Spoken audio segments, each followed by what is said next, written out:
শুরুটা হয়েছিল ছোট এক বন্ধুদের থেকে, কিন্তু দিন গড়াতে তানিয়া বুঝতে পারলো অর্ণবের সঙ্গে থাকলে তার ভেতরে শূন্যতা যেন মিলে যায়। এক বিকালে বৃষ্টি পড়ছিল। ক্যাফের ভেতরে জানালা পাশে বসে দুজন কফি খাচ্ছে। তানিয়া হঠাৎ বলল, অর্ণব, তুমি কি ভেবেছো হয়তো একদিন আমিও তোমাকে ছেড়ে চলে যাব? সবাই তো যায়।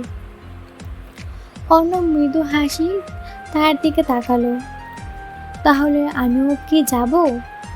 আমার কি মনে হয় আমি এমন কাউকে খুঁজেছি যে আমাকে ছেড়ে যাবে? তানিয়া চুপ হয়ে গেল। ভিতরে ভিতরে ভয় কাজ করছে।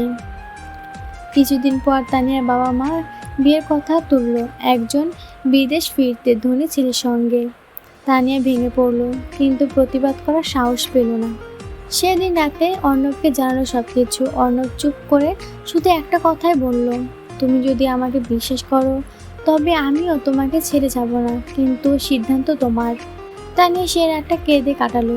জানালা বাইরে বৃষ্টি থেমে গিয়েছে, কিন্তু তার ভেতরে ঝড় থামল না। পরের দিন সকালে সে একটা সাহসী পদক্ষেপে নিল। বাবা মার সামনে দাঁড়িয়ে বলবে, আমার জীবনের সিদ্ধান্ত আমি নিজে নেব। আমি এমন কাউকে বিয়ে করব যে আমাকে কষ্ট বুঝবে। প্রথমবার তানিয়া নিজের ভেতরে ভঙ্গি দিল না, আর অর্ণব তার পাশে দাঁড়িয়ে ঠিক যেন প্রতিশ্রুতি দিয়েছিল